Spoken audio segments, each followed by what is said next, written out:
अब शुरू कर सकते हैं।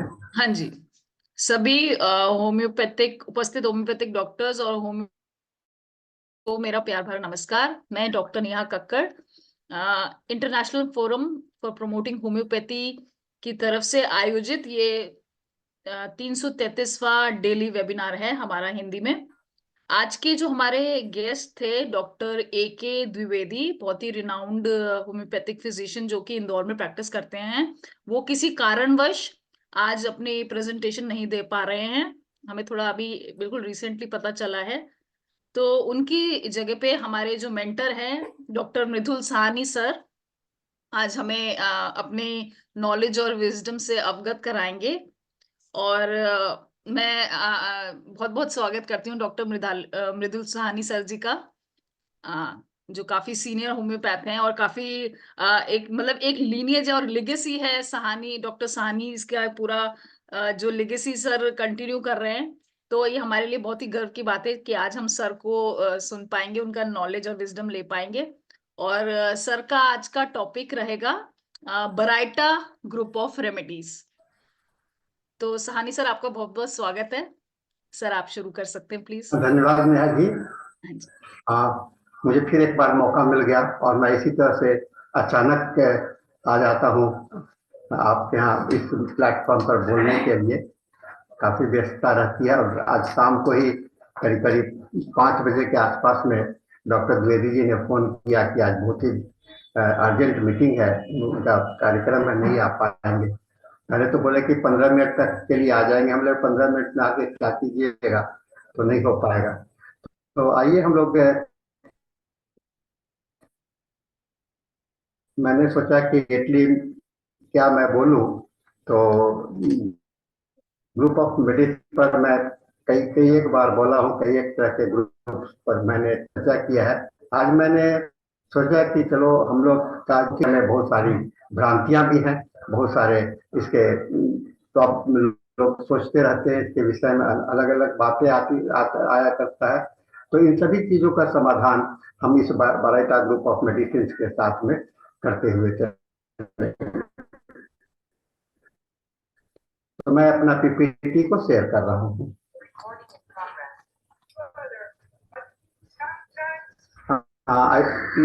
मुझे लगता है मेरे पीपीटी आपको दिखाई पड़ रहा है। हाँ जी सर। नेहा जी। हाँ जी सर, बिल्कुल सर, बिल्कुल दिखाई दे रहा सर। पीपीटी विजिबल है? हाँ जी सर, बिल्कुल विजिबल है। हाँ, तो मेरा ये जो विषय है, हाँ जी सर। हाँ, तो it is my Baryta groups. आप देखोगे बैकग्राउंड में, बराइटा के बैकग्राउंड में मैं एक विच का फोटो दिया हूँ।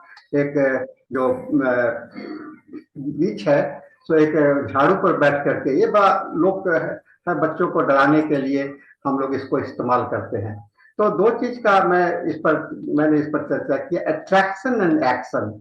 ये दो बात जो है सो बराइटा के लिए बहुत ही महत्वपूर्ण होता है। अट्रैक्शन माने आकर्षण, और एक्शन मतलब होता है कार्य।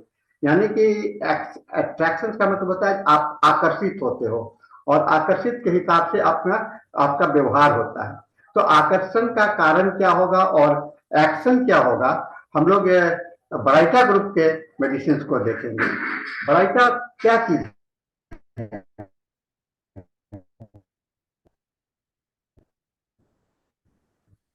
बराइटा का सबसे बड़ी बात है, बराइटा देखे होंगे पीछे में, पहला जो आप ग्लोइंग ऑब्जेक्ट है, तो सब जहां भी कोई चमक होती है, जहां भी कोई अच्छा दिखाई पड़ता है,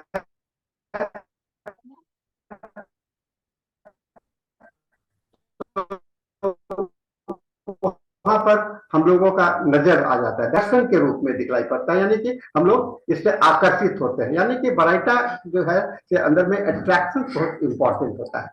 देन बराइटा ग्लोइंग मिनरल्स है ना, और इसको ग्लोइंग मिनरल्स होने के कारण जो रसायन शास्त्र के वैज्ञानिकों ने इसे कहा विच। विच का मतलब होता है डायन भी कहते हैं, कोई ऐसा झाड़ फूक करने वाला भी कहते हैं जो कि मंत्र उंत्र करके आपको अभिभूत कर लेता है। तो पुराने जमाने में इसका एक कथा हुआ करता था कि किसी को आकर्षित करना हो तो किसी को सम्मोहित करना हो, किसी को अपने बस में करने की बात हो, तो उसके लिए लोग इसको बेरियम का इस्तेमाल किया करते थे। और बेरियम को जो ग्रीक वर्ड है, हाइड्रोक्साइड कंपाउंड है कॉल्ड बराइटा, मीनिंग बराइटा का मतलब होता है हेवी, बहुत ही वजनदार होता है। और इसको पाया गया कि नेचर में बहुत ही हार्ड सब्सटेंस के रूप में पाया जाता है, जो कि कार्बोनेट के फॉर्म में यह ज्यादा उपलब्ध होता है। बराइटा जो है, तो बराइटा जो आपको नेचुरल फॉर्म में है तो कार्बोनेट के रूप में दिखलाई पड़ता है। इसलिए आप देखेंगे बराइटा कार्ब जो है तो हम लोगों का बहुत ही पॉपुलर मेडिसिन है, बराइटा ग्रुप का ही है। दूसरा, ये पहली बार जो है तो 1808 में सर विलियम हम्फ्रे डेवी के द्वारा इलेक्ट्रोलाइसिस प्रोसेस द्वारा बराइटा क्लोराइड से बराइटा कार्ब से इसको सेपरेट करके इलेक्ट्रोलाइट करके बराइटा का निकाला गया। और इसमें बहुत सारे सिमिलरिटी हैं बराइटा के साथ में, जिससे कैल्शियम भी बहुत हेवी एलिमेंट होता है। तो उन्होंने कैल्शियम से इसकी तुलना की और कहा कि कैल्शियम और बेरियम दोनों जो है तो अर्थ मेटल है। अर्थ मेटल कहने का मतलब हम लोगों ने केमिस्ट्री में पढ़ा है, ऐसा मेटल जो कि जमीन के स्तर का होता है। तो दिस इज वेरी इंपॉर्टेंट।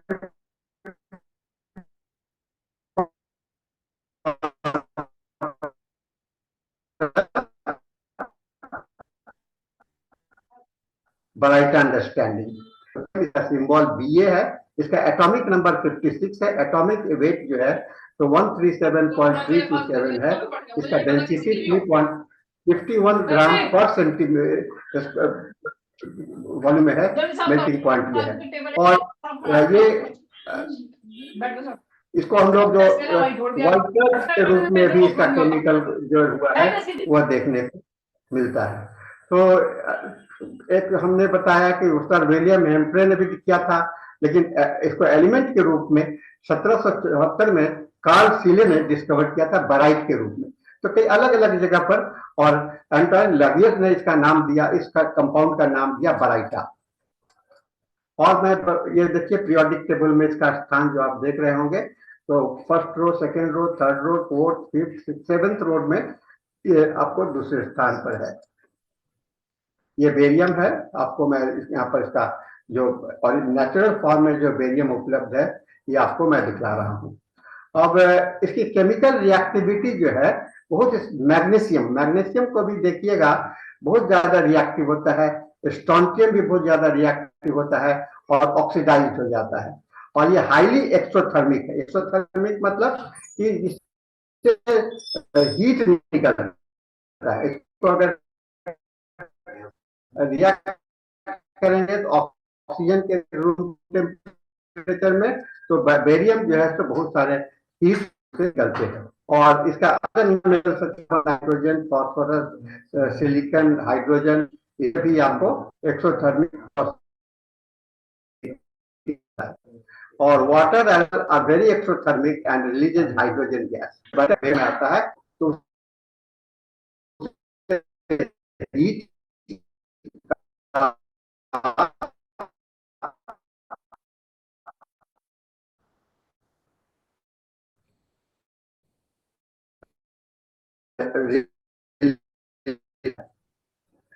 इसका ऑकरेंस कहाँ है, से ये प्रचलित कहा जाता है कि बेरियम का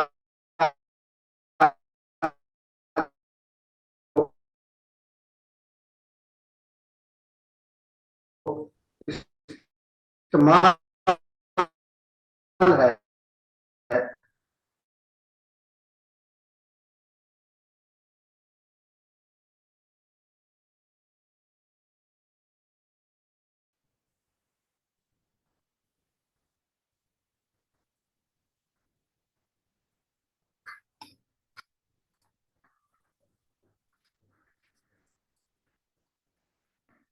मुझे लगता है मेरा पीपीटी आपको विजिबल है।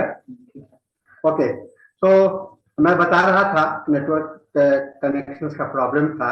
ये जो है तो ड्रिलिंग के लिए यूज किया जाता है। पेपर और रबर इंडस्ट्रीज में यूज किया जाता है। बहुत सारे यूज है, मैं थोड़ा सा कट शॉर्ट करना चाहूंगा क्योंकि बहुत समय हम लोग का नष्ट हो गया है।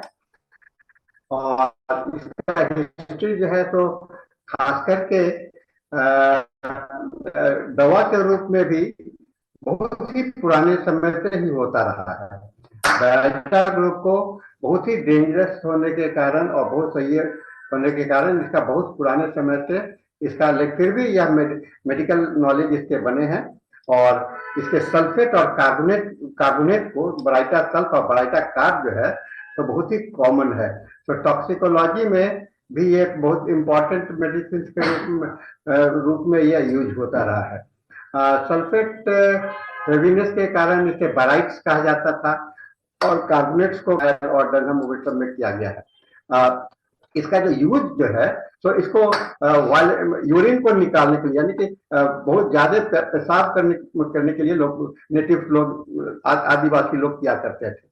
और इसे बहुत समय तक ले बराइटा कार्ब को डायूरेटिक मेडिसिन के रूप में भी किया गया था। ठीक है, और इसे कहा गया कि इसमें मेडिसिनल प्रॉपर्टी जो है तो इसके अंदर में काफी पाया गया और इसका हम लोग ने इस्तेमाल किया है। स्क्रोफुलस कंडीशन में भी इसका बहुत इस्तेमाल हुआ है पुराने जमाने में। Skin, eye, scalp disease, headache, granular enlargement, induration, ये सब पर भी इसके हिस्ट्री मिले हैं। और हीवलॉन ने इसको रिकमेंड किया था कि एंटी हेलमेंथिक, यानी कि आपको गैस्ट्रिक रीजन में, रिकेट्स में, एस्थमा में, स्केबीज में इसके रिसोर्सेस मिले हैं। ये कहते हैं कि वाटर सॉल्युबल कंपाउंड है, बहुत ही पॉइजनस होता है। लो डोज में ये मसल्स का स्टिमुलेंट का काम करता है और हाई डोज में नर्वस सिस्टम को इफेक्ट करता है, जिससे कि cardiac irregularity, tremor, weakness, anxiety, shortness of breath और पैरालिसिस होता है। ये चूंकि इसका मुख्य जो कारण होता है बराइटा का जो है तो ये पोटासियम आयन को ब्लॉक कर देता है, जिसके कारण की नर्वस कंडीशंस आपके शरीर में क्रिएट होता है। टॉक्सिक इफेक्ट काफी मैंने इसके विषय में चर्चा किया हूँ। ये कार्सिनोजेनिक नहीं है, फिर भी ये बायो एक्यूमुलेटर, इनहेल्ड डस्ट और इसमें बेरियम कंपाउंड के कारण लंग्स पर भी इसके कंडीशंस को देखा गया है। और इसके पोटेंशियलिटी को अवॉइड करने के लिए मिनरल्स वाल में इसको रखने की बात कही जाती है। आइए, बेरियम क्लोराइड का स्क्रोफुलस कंडीशन में, जॉइंट्स में, स्वेलिंग में बहुत ज्यादा इस्तेमाल हुआ है। ये पुराने पैरालिसिस के केस में भी इसको ठीक करने के लिए यूज किया गया है। और ये सब बहुत सारे ट्रीटमेंट की बातें मैंने किया। अब आइए बराइटा का हम लोग जो समझते हैं होम्योपैथी में, उसको देखने का कोशिश करेंगे। बराइटा जो है तो बहुत ही इंपॉर्टेंट हेवी मेटल्स के रूप में रहा और हाईली इन्फ्लेमेबल रहा है। इसे हेवी मेटल होने के कारण कहता है कि मेंटली जो होता है, मेंटली हेवीनेस फीलिंग, यानी कि बराइटा के लोग जो है, हम लोग कहते हैं ना कि डलनेस, जहाँ की डलनेस क्रिएट होता है तो कहते हैं हेवीली मेंटली ड्रॉन डाउन, लगता है कि मन कितना भारी है, शरीर कितना भारी है। ये भारीपन जो है सो बराइटा ग्रुप के लिए बहुत ही कॉमन मेडिसिन के रूप में आता है। डिजायर फॉर प्रोटेक्शन, अब जब आपके अंदर में भारीपन है, आप शरीर को चला नहीं सकते हैं, तो बराइटा ग्रुप मेडिसिन में कॉन्फिडेंस की कमी हो जाती है, डिसीजन लेने में कमी हो जाती है, सपोर्ट चाहते हैं और सुरक्षा का भावना, अपने को असुरक्षित महसूस करते हैं। तो सपोर्ट एंड सिक्योरिटी की डिजायर, इसलिए आप देखे होंगे कि बचपन में हमेशा एक ऐसे बच्चे जो कि डरपोक हुआ करते हैं या ऐसे बूढ़े, जनरली हम लोग बराइटा कार्ब को दो स्तर पर सोचते हैं, बचपना के लिए और बुढ़ापे के लिए। और दोनों कंडीशंस जो होता है आपका जो है सो आपका एक ऐसा समय होता है जहाँ की एक दोनों अवस्था में आपको एक सपोर्ट की जरूरत होती है, प्रोटेक्शन की। बूढ़ों के भी आपको सपोर्ट करना पड़ता है, बच्चों को भी सपोर्ट करना चाहता है। इसीलिए बराइटा ग्रुप का मेडिसिन जो है तो आपको ओल्ड एज और चाइल्डिश बच्चे में भी इसका ज्यादा इस्तेमाल होता है। और ये डिपेंडेंट होते हैं, माने हम लोग का लाइफ जो शुरू होता है वह डिपेंडेंट होता है। हम लोग जब जन्म लेते हैं तो हम लोग का लाइफ डिपेंडेंट होता है, और जैसे जैसे बड़े होते जाते हैं हम लोग इंडिपेंडेंट होते जाते हैं, और फिर जब बुढ़ापा की ओर अग्रसर होते हैं तो फिर हम लोग डिपेंडेंट, यानी कि ऐसा स्टेज ऑफ द लाइफ, जीवन, जहां की आपको आश्रय का, मदद का, डिपेंड होने का अवसर आता है। वहां पर भाव आता है, लगता है कि मुझे मदद करना चाहिए, मुझे सहायता चाहिए। वहां पर हम लोग को बरेटा ग्रुप को सोच सकते हैं। तो डिपेंडेंसी बहुत ही इंपॉर्टेंट फेनोमेना है इसका। एंजाइटी, जब आप आश्रित हो तो आप किसी पर निर्भर है जीवन, तो हमेशा आपके अंदर में एक असहाय फीलिंग, हेल्पलेसनेस फीलिंग होगा, इनएबिलिटी होगा, मदद मांगने की चाहत होगी, कोई हमारे पास में रहे, हमें मदद करता रहे, है ना। इसलिए कहते हैं कि mentally this people are immature, ये इमैच्योर होते हैं, यानी कि इसका मानसिक परिपक्वता कम हो जाता है, और नेचुरली बच्चों में मानसिक परिपक्वता कम हो जाती है। लेकिन बड़ों में भी ऐसा देखा जाता है कि मानसिक परिपक्वता, लेकिन बड़ों को तो हम लोग मैच्योर कहते हैं, लेकिन बड़ों की मैच्योरिटी क्या होता है, माइंड जो होता है तो एक स्टबबर्न हो जाता है, फिक्स्ड हो जाता है, इसलिए वो दूसरी बातों को स्वीकार नहीं कर सकते हैं। तो ऐसे स्टेट को भी इमैच्योरिटी, इसलिए मैच्योरिटी को समझने के लिए हमको समझना पड़ेगा कि हम किसी बात को समझने की ताकत, समझने का और सुनने की आदत हो, शक्ति हो, और समझने की शक्ति हो, तब आपकी मैच्योरिटी होती है। लेकिन इमैच्योरिटी का मतलब होता है जहां सुन नहीं सकते हैं और समझ नहीं सकते हैं। समझने की क्षमता, बच्चों में समझने की क्षमता नहीं होती है, सुनने की क्षमता नहीं कम होती है चंचलता के कारण। बुढ़ेपे में क्या होता है कि सुनने की, आप क्योंकि दिमाग जो है तो फिक्स्ड है, तो दूसरी बात आप नहीं सुनते हो, है ना, दूसरों की बात को समझते नहीं हो, इसलिए दोनों अवस्था में को हम लोग इमैच्योरिटी के रूप में कहते हैं। They are actually matured, but they are with other sense they are immature. तो यह है emotional intelligence, maturity versus immaturity. तो इसका जो इंटेलिजेंस है, यह मैच्योरिटी वर्सेस इमैच्योरिटी फ्लक्चुएट करता है। ब्राइटा जो है सर बहुत अंडर डेवलप्ड पर्सनैलिटी के लिए माना जाता है, जहां की पर्सनैलिटी आपका डेवलप नहीं है, पूरा सही नहीं है, वैसे स्तर में ब्राइटा को कहता है। इसलिए फियर ऑफ रिस्पॉन्सिबिलिटी, ऐसे आदमी जो इमैच्योर्ड हो, जो अपने आप को असहाय महसूस, क्या वो रिस्पॉन्सिबिलिटी लेने के लिए तैयार होगा? निश्चित रूप से नहीं। और इसलिए कहा जाता है कि औरत जो हमारे समाज में दबे कुचले समाज के माने जाते हैं, वहां पर भी औरत हमेशा एक माना जाता है कि वह उसको किसी पर डिपेंडेंट रहना चाहिए, तो उनके वो भी औरत लोग भी डिपेंडेंट होते हैं। तो वैसे औरत जिनका कि डेवलपमेंट नहीं हुआ, घर के आंगन में चारदीवारी में बने रहे, वहां पर भी इमैच्योरिटी जो है तो आपका संकीर्ण हो जाता है और रिस्पॉन्सिबिलिटी नहीं ले सकते हैं। इसलिए, और अगर कोई जैसे कोई माँ अपने बच्चे को ठीक से देखभाल नहीं कर पाती है, तो ये इमैच्योर, ये आपका रिस्पॉन्सिबिलिटी नहीं निभा पा रही है, क्योंकि उसके मेंटली इमैच्योर्ड है। मैच्योर्ड माँ ही, इसलिए माँ बनने के लिए कहा जाता है कि माँ क्या होती है, माँ का बहुत ही मैच्योर्ड रहता है, मानी उसके अंदर में कॉन्फिडेंस होता है, धैर्य होता है। बच्चों को पालन करना बहुत ही आसान काम नहीं है, बहुत ही डिफिकल्ट काम है, और उसके लिए आपको मैच्योर्ड होना पड़ेगा। उसके अंदर में आपको सहन शक्ति होनी चाहिए, आपके पास में टॉलरेंस होनी चाहिए, और रिस्पॉन्सिबिलिटी वही ले सकता है जिसके पास में सहने की क्षमता हो, समझने की क्षमता हो, और बात को अपने ढंग से मोड़ने की क्षमता हो, वही ले सकता है। तो जहां पर इमैच्योरिटी के कारण जो बरेटा ग्रुप ऑफ मेडिसिन जो है तो अपने आप को नहीं ले सकते हैं। इसके सेक्सुअल बिहेवियर जो होते हैं ये कभी नैरो माइंडेड होते हैं, है ना। नैरो माइंडेड होने के कारण क्या होता है, ये हमेशा सेक्स के प्रति इनका एक अलग दबाव होता है, यानी कि डिसअपॉइंट, सेक्सुअल रिलेशनशिप में भी ज्यादा खुश नहीं हो पाते हैं, क्योंकि इनका जो मन में जो धारणा बैठा हुआ है उससे अलग नहीं हो पाते हैं। इसीलिए बरेटा ग्रुप ऑफ मेडिसिन के अंदर में जो सेक्सुअल मैच्योरिटी नहीं होने के कारण उसमें इम्पोर्टेंसी का फीलिंग, या उसके अंदर में inability to think about the sex, इसे इसका कहता है नैरो माइंडेड मोरालिटी, संकीर्णता, है ना, खुलेपन नहीं होता है सेक्स के दौरान में, वह जब तक पूरे आपका कोऑपरेट नहीं करते हैं। इसलिए इनडिसीजन, निर्णय लेने में ऐसे व्यक्तित्व जो होते हैं काफी इरिजोल्यूशन होते हैं। तो आप देख रहे हो कि जिस जहाँ कितना आकर्षण है, आकर्षण में आपका दिमाग एक तरफ चला गया, वहां उसका जो प्रतिफल है वह उसका एक्शन में, आकर्षण से आपका एक्शन जो है तो में बदलाव आ रहा है। अगर माइंड कहीं पर एक जगह पर फिक्स हो जाता है तो आपका जो एक्शन है वह आपका एक डिफरेंट हो जाएगा, उसका जस्ट ऑपोजिट हो जाएगा। जब माइंड एब्जॉर्ब रहेगा तो आपका जो एक्टिविटीज है वो आपको सही नहीं होगा। दूसरी बात, लैक ऑफ सेल्फ कॉन्फिडेंस,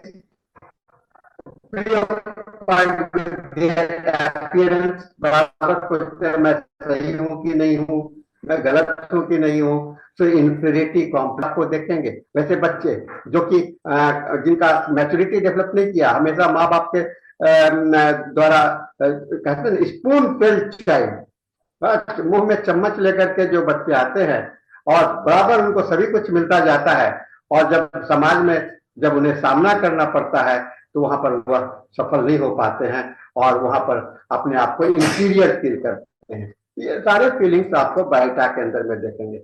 और इससे क्या होगा, आपके अंदर में दूसरे को देख रहे हो कि बहुत अच्छे हैं, मैं कुछ अपने उतने बराबर नहीं हो, तो आपका क्या होगा, आपके अंदर में जेलेसी होगी, सेल्फ कॉन्फिडेंस नहीं होगा और अपने को स्वीकार, अपने बात को समझ नहीं सकेंगे। इसलिए कहा गया jealousy is the result of one lack of self confidence and self worth and self acceptance. इस आशा जो कोट मैंने आपके सामने में रखा, इसके संदर्भ में कि बाराइटा ग्रुप ऑफ मेडिसिन जो है तो they are very they develop jealousy because of their self confidence. Jealous कौन होता है, कौन होता है जो अपने आप में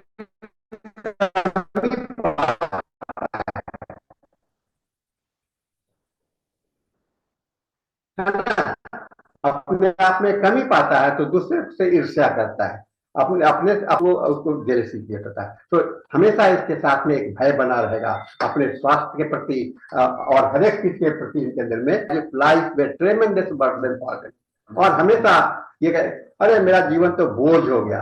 आप रिपोर्टरी में जाएंगे तो वहां पर एक रूब्रिक्स मिलता है, loathing of life, loathing of life बहुत ही इंपॉर्टेंट रूब्रिक्स है, लोथिंग ऑफ लाइफ। ऐसे कहते हैं मैं शरीर का बोझा ढो रहा हूँ, काम का बोझ ढो रहा हूँ। कोई भी काम कर रहे हैं, ऑफिस जाना है तो मन से नहीं जाना है, खुश होकर के नहीं जाना है, आज जाना है इसलिए जाना है।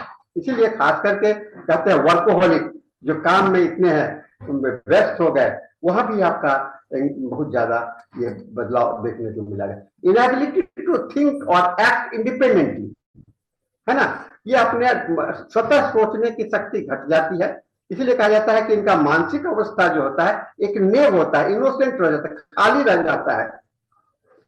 इसीलिए इनके जो इग्नोरेंस है और सारे चीज जो है तो आपके एक मैंने इनको एक सहारा चाहिए। मैं यहाँ पर एक गोट का देख रहे हैं ना, आपको भेड़िए का खाल ओढ़ करके एक लोमड़ी जो है तो अपने आप को कैसा दिखलाने का कोशिश कर रहा है, ऐसा प्रतीत आपको बायोटा के साथ में देखने को मिलेगा। Lack of self-confidence, inferiority complex, and naivete and immaturity. This becomes the important phenomena for the Baryta group of the medicines. And they are very cautiousness. हमेशा उसके साथ में cautious मैंने हमेशा सतर्क रहते हैं, है ना। जो आदमी कॉन्फिडेंस होगा, मेरे को कुछ गलती हो जाए नहीं, कोई मेरे साथ गलत ना कर दे, मेरी से कोई गलती हो जाए नहीं, इसके लिए लगे रहते हैं। किसी पर विश्वास जल्दी नहीं कर पाएंगे। They are the characteristic feature for the baryta का टेंडेंसी टू सीक्रेटिव, हर एक चीज को छिपाने की कोशिश करेंगे, अपने कपड़े को छिपाने की कोशिश करेंगे, अपने बदलाव को छिपाने की कोशिश करेंगे, अपने मूड को छिपाने की कोशिश करेंगे। हर एक जगह पर ये छिपाने का प्रयास करते हैं। सेनिलिटी एंड ओल्ड एज, बुढ़ापा, और कहते हैं ना बुढ़ापा सठिया जाना, dwindling ऑफ द फैकल्टी, मान जो है तो हिलता रहता है। तो this senile person who become childish in their behaviour, है ना। देखते हैं बच्चे जो है तो बूढ़े जो है तो बच्चे को जैसा व्यवहार करते हैं, चाइल्डिश बिहेवियर, रूब्रिक्स आपको मिलेगा चाइल्डिश बिहेवियर। और आपको बच्चे जो है तो उसका उल्टा करते हैं, वो अपने आप को काफी बूढ़ों के जैसा व्यवहार करते हैं। तो ये दोनों कंडीशंस आपको बराइटा ग्रुप में देखने को मिलेगा। नहीं, आइए हम लोग इसके बराइटा के नेगेटिव आयंस की तरफ में चलते हैं।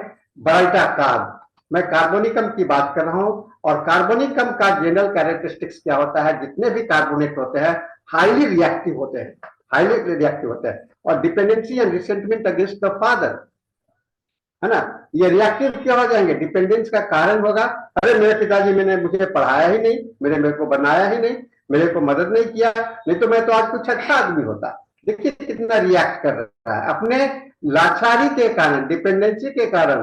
कार्बोनिकम कैलकेरिया बराइटा कार्ब जो है सो अपने आप को कहता है कि मैं अपने पिताजी के प्रति उसको लग रहा है एक आक्रोश पैदा कर रहा है। आउटवर्डली दे रिएक्ट इम्ब्रेक, बाहर से वो आपको अपने भीतर की कमी को छिपाने के लिए वह रिएक्ट के रूप में करते हैं। दे आर, और इसके पूरा करने के लिए काफी मेहनत भी करते रहते हैं, लेकिन उसके अंदर में अनिश्चितता होता है, अस्थिरता होता है, अस्थायित्व नहीं होता है। ये सभी कार्बोनिकम का होता है। मैं ये कार्बोनिकम कैरेक्टर अगर किसी भी, जैसे कैलकेरिया है, कैल्शियम का है, कैल्शियम के साथ में भी कार्बोनिकम ऐड हो जाता है, तो कैल्शियम को एक्टिवेट करने में कार्बोनेट जो है तो मदद करता है। इसलिए मैं इसको अलग अलग आयंस के रूप में, जो बराइटा आयंस पॉजिटिव आयंस है और कार्बोनिकम आयंस जो है तो नेगेटिव आयंस है। जब पॉजिटिव और नेगेटिव आयंस दोनों मिलते हैं तो इसका जो फल प्रतिफल होता है वो मैंने लक्षण के रूप में आप लोगों को बताया। दूसरा आता है फ्लोरिटिन। फ्लोरेटिकम कहते हैं कोलाइड माने फ्लोराइड जो है कोलाइड करते हैं, successive opposite, tendency to be independent and free, यानी कि जो आश्रित है उसके अंदर में कैलकेरिया बराइटा कार्ब के सॉरी बराइटा फॉर्म के जो होते हैं, सॉरी बेरियम बराइटा फ्लोर जो होते हैं, बच्चे के जैसा स्पिरिट होता है, इंडिपेंडेंस होता है, ग्राउल होते हैं, चीखते हैं, चिल्लाते हैं, और बहुत डिफिकल्ट होता है उनके independency. So they become tendency to collide and successive with the opposite sex. So this is the condition that happens with the Baraita flow. Next is the Baraita muriticum. Muriticum आपका जो होता है grudge against the own mother, माने अपनी माँ के प्रति ही उनको एक लगा रहता है कि उन्होंने जो कम्पिटेंट नहीं है, स्टूपिड बच्चे हैं, अपने आप को कहते हैं। दोस्त किसको देते हैं? दोस्त तो मरेंगे, किसको मरेंगे? जो कि उनको लालन पोषण किया, और सबसे अच्छा दोषी तो माँ बन जाती हैं, पिता बन जाते हैं। So here the responsibility is directed to care and attention. इनके जो रिस्पॉन्सिबिलिटी का भाव है वह अटेंशन और केयर के ओर जाता है, और ये अपने आप को अलग से जैसा महसूस करते हैं। Next is baryta nitricum. If you feel this metal with nitricum, है ना, there is a fear of suffocation. Baryta nitricum इस कोलाइजन के कारण, नाइट्रिकम के कोलाइजन के कारण उसके अंदर में सफोकेशन का, दम घुट जाएगा, चोकिंग सेंसेशन होगा, हवा की कमी महसूस होगी, इंटरनल ग्रिफांसेस होगा, मैं अपने आप को सफोकेट कर रहा हूं, मैं इस वातावरण में टिक नहीं पा रहा हूं। यह बराइटा नाइट्रिकम है। Nothing is worse for baryta nitricum than being laughed at. Baryta जैसे आदमी को देख करके आपको लगता है कि आपको हंसी आ जाएगा कि आदमी कैसा बिहेव कर रहा है। तो it became the behaviour is like the पागलपन,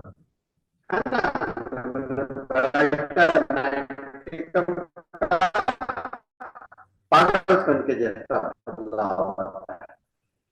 एक और दूसरा ग्रुप आता है सल्फरिकम, और जब ये कंबाइन करते हैं सल्फर से तो रिस्पॉन्सिबिलिटी, वैल्यूज, इसका जो रिस्पॉन्सिबिलिटी है वह वैल्यू और प्रोजेक्ट वैल्यू और ऑनर की ओर चला जाता है। यानी कि अपना वैल्यू, सल्फर का क्या कैरेक्टरिस्टिक्स के लिए सल्फर जाना जाता है। तो जब एक बराइटा जो है हेवी मेटल है, उसके अंदर में नॉलेज जानने की बात आएगी, अपने सम्मान की बात आएगी, अपने आप को सम्मानित और असम्मानित महसूस के बारे में होगी, और ये डिपेंडेंसी से अलग होने का प्रतिशोध लेने की भावना इसके अंदर में पैदा होता है।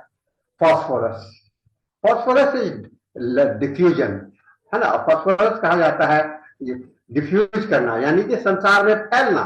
फैलने का मतलब कहता है विकसित होना, यानी कि बहुत सारे ज्ञान को प्राप्त करना, शिक्षा प्राप्त करना, ट्रेनिंग प्राप्त करना। इसलिए बराइटा का जो है सो ये हमेशा बराइटा फॉर्स जो होता है, बराइटा फॉर्स जो होता है मेंटल पावर को इंक्रीज करने के लिए बहुत ही इंपॉर्टेंट हो जाता है। मैं अलग अलग मेडिसिन के दायरे में कहा, बेरियम कम्बर्सम इसलिए कहा जाता है, इनर एंगर डायरेक्ट जो है सो बदल करके इसमें ही किया जाता है। Barium, which is commonly found in power plant waste and scrubber. Wastewater has been linked to heart problems and diseases to other organs. ये चार्ज ये हार्ट प्रॉब्लम्स है क्योंकि it is emotionally immature, and all heart group of the patients, they are emotionally immature. Most folks are about to as happy as they make up their mind to be. Abraham Lincoln ने कहा है कि बहुत सारे समाज में ऐसे व्यक्तित्व आपको मिलेंगे जो कि जिनके दिमाग जो है सो अस्थिर नहीं होते। Research is formalised curiosity is provoking and praying with the purpose, है ना। तो ये हम लोगों के लिए, मैं आपके लिए मैसेज के साथ में अपना यह समाप्त करता हूं एक छोटे से कविता के साथ में। At the end of the day I am peace at peace because my intention are good and my heart is pure, है ना। At the end of the day मैं कितना भी लाचार रहा, मैं कितना भी अपने जिंदगी में जिया, हनीमैन ने इसको कहा था, my life was not lived in vain, है ना। My life was not lived in vain. This is important message that I wanted to share with you. And इसके साथ में हम बहुत पहले ही समय, मैं चूंकि समझा कि लेट हो रहा हूँ, तो मैं समझता हूँ कि हम लोग के पास में इस पर बातें करने के लिए बहुत सारे समय मिल जाएंगे। हम लोग उसको कुछ चर्चा करेंगे। बहुत पहले ही मैं समाप्त भी कर रहा हूँ।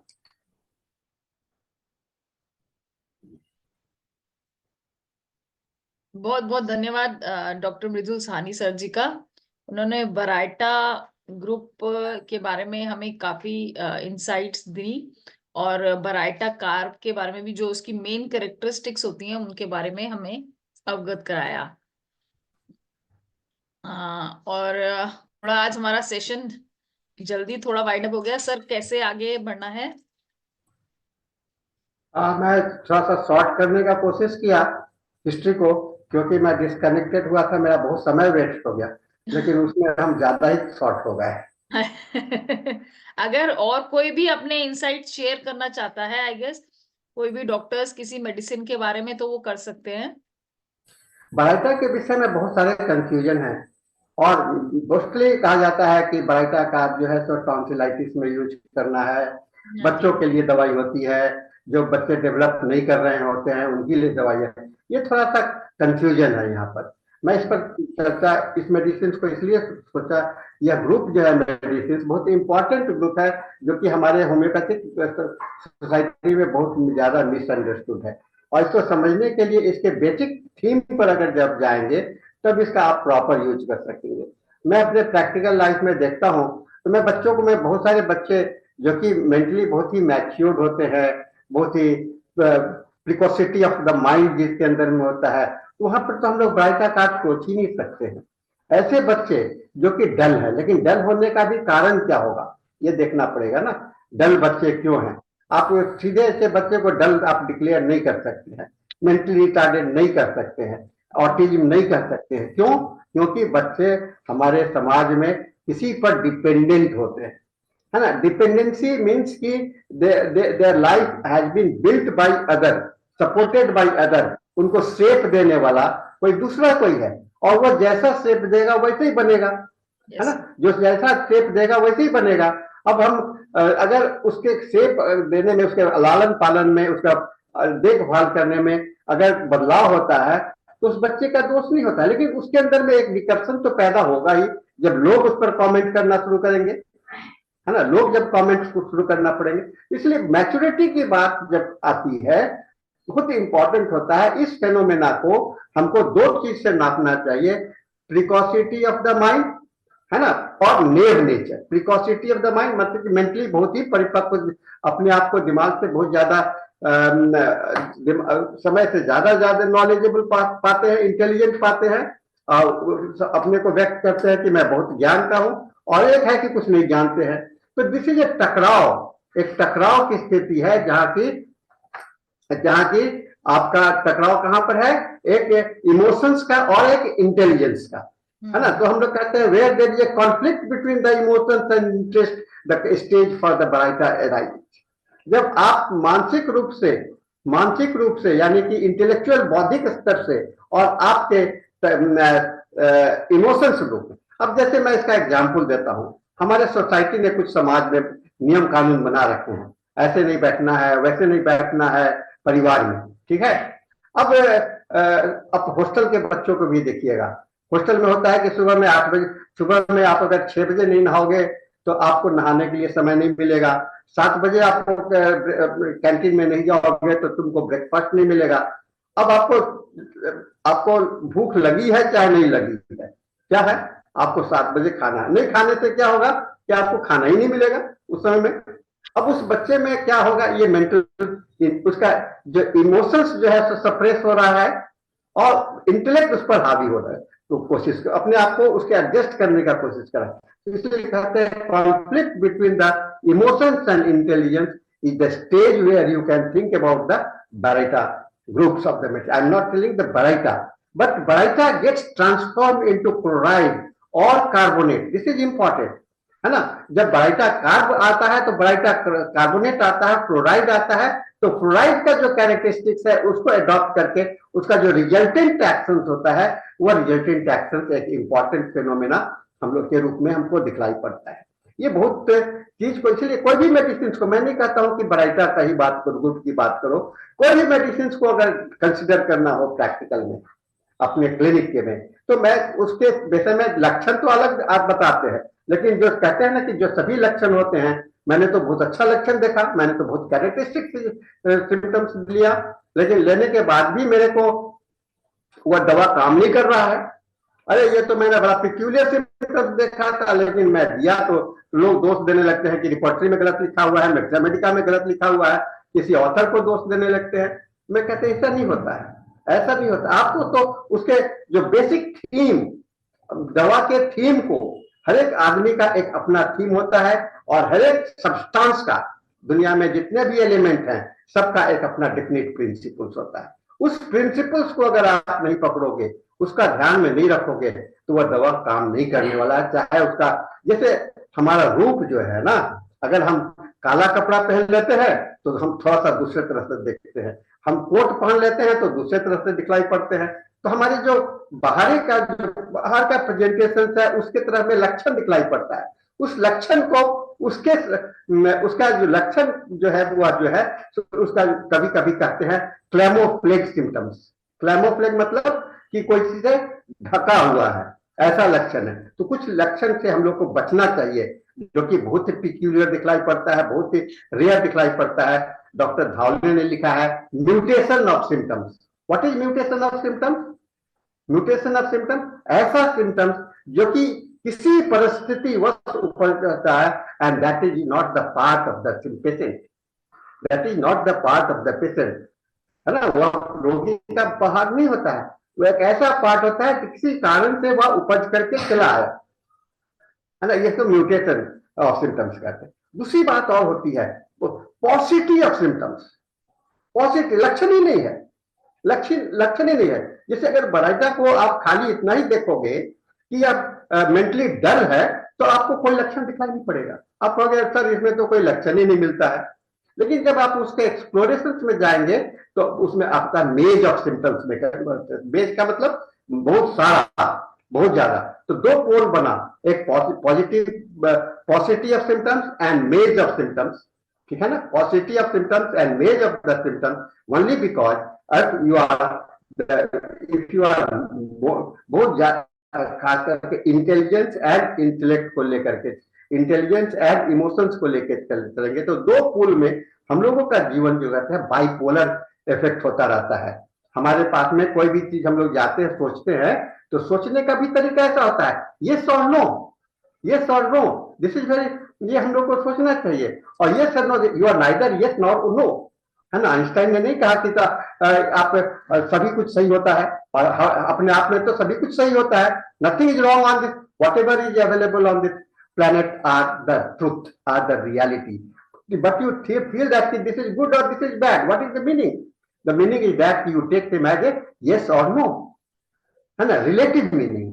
सो यू डोंट हैव, हम लोग जो सोचते हैं, जो हमारे दिमाग में होता है, relativity, this is very important for the understanding the mathematics. Mathematics को समझने के लिए इस बात को हम लोगों को समझना चाहिए, और इसको समझेंगे तो दवा के रियलिटी, खाली मैथमेटिक्स के लक्षण को पढ़ करके आप अगर दवा को प्रिस्क्राइब करते हो, लक्षण को रख लेते हो, तो वह प्रिस्क्राइबिंग बहुत समय में गलत हो जाता है और फेलियर्स का कारण बनता है। इसलिए deep understanding about the theme, basic principle, उसके प्रॉपर्टी, जो प्राइमरी एलिमेंट, कहते हैं ना, आदमी को समझने के लिए क्या देखना है, उसका बाहरी चेहरा देखना है। चेहरा देख करके फेस, कहते हैं कि इंडेक्स ऑफ द लाइफ बनता है। बहुत लोग वो आपके लिए नहीं है, उनके लिए है जो कि बहुत ही डीप थिंकर होते हैं। चेहरे देख करके भीतर की भावना को समझना एक आर्ट है, कला है, और उसके अंदर में आपका डीप सेंस ऑफ अंडरस्टैंडिंग है about the life. So life principle कहा गया, every individual are different from other and likewise every medicine is different from others. कल एक पिछले क्लास में मैंने कहा था लैकेसिस पर, मैंने एक चर्चा किया था कि लैकेसिस तो अब खत्म होने वाला है और आने वाले शताब्दी में आपको लैकेसिस नहीं मिलेगा, तो क्या करेंगे? तो सिमिलरिटी की बात करती है, और डॉक्टर हेनीमैन ने कहा जब एग्जैक्ट नहीं मिलता है, सेम नहीं होता है, तो सिमिलर का यूज करते हैं, है ना। सिमिलरिटी की बात आती है। और हेनीमैन का जो होम्योपैथी है, homeopathy is not the same, it is similar. Homeopathy क्या है? सिमिलर मेडिसिन, मिलता जुलता प्रारूप उसका यह है, because same thing can not be repeated again. एक ही चीज दोबारा नहीं होता है। एक चेहरा जो जन्म ले लिया, वह दोबारा वह चेहरा नहीं आएगा, वह एक अलग रूप से अलग ही रहता है। तो कहते हैं माता का चेहरा, पिता का चेहरा लेकर के पुत्र आता है, नहीं, वह माता का चेहरा और पिता के चेहरे को लेकर के आता है। वह एक नया रूप लेकर के आता है जो अपनी माँ से भी भिन्न होता है और अपने पिता से भी भिन्न होता है। हाँ, उसका छाप होता है, उसका प्रतिबिंब होता है, इम्प्रिंट होता है, लेकिन it is different. So understanding about the medicine में कुछ बात बायोटा से हट करके मैथमेटिका की ओर चला गया था, क्योंकि इस बात को जब बिना समझे हुए किसी भी मेडिसिन को, किसी भी ग्रुप को, इंडिविजुअल मेडिसिन को समझना बहुत ही मुश्किल होता है। मैं तो कुछ बहुत ज्यादा बोल गया हूँ, किसी और को कुछ कहना हो तो बोलिए, हम अब सुनना भी चाहते हैं। 10 मिनट है हमारे पास में सुनने के लिए। मैं आपको प्रश्नों का जवाब देने के लिए तैयार हूँ, जो जिनको भी सर, मैं कोई। एक टॉपिक से अलग ही बात पूछना चाहूंगी। सर, आपके हिसाब से ऑटिज्म का मोस्ट प्रोबेबल कॉज क्या है? ऑटिज्म पर अगर चर्चा करें और बात करें तो मोस्ट प्रोबेबल कॉज की बात आपने जो कहा, तो प्रोबेबल कॉज दो फैक्टर्स में बांट सकते हैं। एक इंट्रायूट्राइन लाइफ, माने उसका इंट्रायूट्राइन मतलब कि उसके जो गर्भ में, माँ के गर्भ में जो बच्चे थे वहां पर। दूसरा है कि गर्भ जन्म लेने के बाद में उसका डिपेंडेंट लाइफ, है ना, dependent life and upbringing, the beginning of bringing. और तीसरा आता है मैकेनिकल। मैकेनिकल मतलब कि इंजुरी यानी कि trauma, and trauma are the natural common phenomena that is happening in the society. आप अगर ऑटिज्म का थोड़ा सा सर्वे कीजिए, कुछ पेशेंट का, अगर आपके पास में 20-25 पेशेंट भी देख लेते हैं, तो आपको ऑटिज्म के अंदर में पता लगेगा कि अधिकांश ऑटिज्म बच्चे जो होते हैं तो सिजेरियन बर्थ वाले आ रहे हैं, अधिकांश। क्यों? सिजेरियन बर्थ को नॉर्मल बर्थ आप मानते हो? नहीं, कभी नहीं। अब caesarean birth inability to produce in a normal way, है कि नहीं? हमको काट के निकालना है, जबरदस्ती निकालना है, खींच के निकालना है, अभी नहीं निकालना चाह रहे फिर भी निकालना है। This is called trauma, and trauma has got the basic effect on the mind and the consciousness, your vitalness. और वह वाइटलनेस जो है, तो ऑटिज्म का मतलब क्या होता है? Getting fixation of the mind, है ना? ऑटिज्म का मतलब होता है एक जगह पर फिक्स हो गया, अब उससे अलग नहीं हो सकता है, रोटेट नहीं कर सकता है, मूव नहीं कर सकता है। दैट इज द ऑटिज्म, है ना? That is the autism, and that situation has been caused in the society, and conflict between the parents. अब प्री यूट्राइन लाइफ की बात कीजिए, जन्म लेने के पहले माता पिता का जो कहते हैं कि every new child born is the out of the love. क्या आपने प्यार में जन्म लिया या आपकी बलात्कार के रूप में जन्म लिया? मैं बहुत ही सीधे भाषा में बात करता हूं कि प्यार से क्या ये पैदा है या बलात्कार का पैदा है? क्या माता पिता के संबंध में बीच बीच में भी बलात्कार नहीं होते हैं? होते हैं। तो आपसी मन सहमति और असहमति जो है तो इम्पैक्ट करता है आपको जेनेटिक कैरेक्टर थिंग्स पर। और इस चीज को इसलिए मैं पेशेंट से जब बात करता हूं तो ऑटिज्म पेशेंट से, तो मुझे करीब करीब 1-2 घंटा लग जाता है, और मैंने काफी ऑटिज्म बच्चे में इंप्रूवमेंट देखा हूं। और आप अगर उनके डिटेल्ड लाइफ स्टेज में, खास करके उसके माता पिता के रिलेशनशिप के विषय में, उसके फैमिली के इन्वायरमेंट के विषय में, उनके बर्थ प्रेगनेंसी के होल लाइफ पीरियड में, बहुत बच्चे होते हैं घर में परिवार में बना हुआ है कि हम इनमें लड़का ही होना चाहिए, है ना? लड़का ही होना चाहता है, और लड़का के दबाव में उसके में मानसिकता भी बन जाती है कि अगर लड़का नहीं जन्म होगा तो संजोग से लड़का भी पैदा हो जाता है। अब ऐसी माँ जो कि एक मानसिक दबाव में बच्चा पैदा कर रही है, उसके अंदर में संजोग से वो लड़का हो गया, तो वो लड़का ऑटिज्म बनेगा कि नहीं बनेगा? क्योंकि उसका भी दबाव है, मानसिक दबाव है, एक जगह पर फिक्सेशन हो गया, है ना? एक जगह पर फिक्सेशन हो गया तो दबाव तो वहां भी बनेगा ना। तो दबाव बनना, दबाव के कारण जो होता है कि इसीलिए कहते हैं where there is emotional suppression it gets resulted into the autism। अब कैसे भी कर लो, है ना? एक डायरेक्ट इमोशनल सप्रेशन करो या इनडायरेक्ट करो या इंसिपिएंट करो, 3 तरह से हो जाता है। डायरेक्ट हो गया, इनडायरेक्ट हो गया, और तीसरे ढंग से भी हो गया। ये काफी जो है कि ऑटिज्म को लेकर के, और यहाँ भी ऑटिज्म की बात भी मैं थोड़ा सा, आप क्योंकि ऑटिज्म को बोले कि अलग से मैं इस विषय से अलग हट करके आपने कहा तो मैं ऑटिज्म को भी बराइटा से भी अलग नहीं करता हूँ, क्योंकि बराइटा के अंदर में भी आपको, मैं जो अभी बात चर्चा किया, बराइटा के पीछे में बहुत देख सकते हैं, आपको देखते हैं हम लोग, है ना? बराइटा में भी ऑटिज्म के कंडीशंस हैं, और बहुत सारे बच्चे होते हैं जो ऑटिज्म होते हैं, वो बराइटा को रिक्वायर्ड करते हैं, उनको जरूरत पड़ता है उनके अंदर में। हालांकि मैं नहीं कहूंगा कि बराइटा के लिए बराइटा ही ऑटिज्म की दवा है, ये मैं कभी नहीं कहूंगा। किसी भी दवा के साथ में मैं किसी को ब्रांडिंग नहीं करता हूँ, स्पेसिफाई नहीं करता हूँ, क्योंकि वह हमेशा एक अलग ही रूप से आता है, ठीक है ना? इस चीज को हम लोग को समझना चाहिए। मैं होता है कि इस तरह से कुछ और आएगा तो हम लोग करेंगे। रामप्रवेश जी कुछ कहना चाह रहे हैं, बार बार हाथ उठाते हैं, बहुत ज्यादा बेसब्री में हैं। बोलिए सर, बहुत बेसब्र है आप। बोलिए बोलिए, खाली प्रशंसा मत छोड़ करके कुछ सवाल कीजिए तो ज्यादा अच्छा लगेगा सर। आप बड़ी तारीफ करने में बहुत माहिर हैं सर। करना ही है सर। अभी आप बोले कि जो है बच्चे पैदा करना माँ और बाप का भी दायित्व है, प्रेशर में पैदा करता है। ये बात एकदम सही बोले सर, परफेक्ट बोले। जो सही रहेगा वही चीज ना। अब इलेक्ट्रिक का बोर्ड है और वहां से हम स्विच दबा देते हैं, और दबा देने से ट्यूब जल जाता है, इसका मतलब हम इलेक्ट्रिक डिपार्टमेंट का इंजीनियर नहीं है। तो बच्चा पैदा करने के लिए माँ और बाप का, दोनों का जो मेंटली जो है फिट होना चाहिए, है ना? तो हमारा यही कहना था। बहुत अच्छा लगा सर आपका जो है बताए, ब्राइटा ग्रुप ऑफ मेडिसिन और साथ में यह जो जोड़े कि इसका कॉज और नेहा काकर ने जो बताया कि कॉज क्या है, कारण क्या, कारण बताए, बहुत अच्छा लगा। अनुहत सर, कॉन्ग्रेचुलेशन, बधाई, प्रणाम। बहुत सारा चीज दे दिए सर, बहुत सारा चीज दे दिए। ठीक है सर, ठीक है। और कोई आदमी, और कोई सवाल किसी का?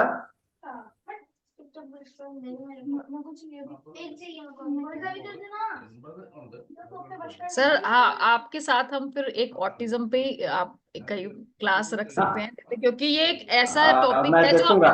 देखिए मैं अभी सर एक ऐसा, हाँ जी सर, एक ऐसा टॉपिक है जिसमें बहुत मतलब स्कोप है होम्योपैथी में, जो बहुत ज्यादा एलोपैथिक है। डॉक्टर्स के पास नहीं है। तो अगर इसके ऊपर एक मतलब नॉलेज शेयर, क्योंकि सर आपने ऑटिज्म के इतने केसेस देखे हैं, तो किस तरह से, क्योंकि सर ऑटिज्म की जो रिप्रेजेंटेशन होती है वो भी बहुत अलग तरीके से होती है, हर केस अलग होता है। ऑटिज्म का एक फिक्स प्रेजेंटेशन नहीं है।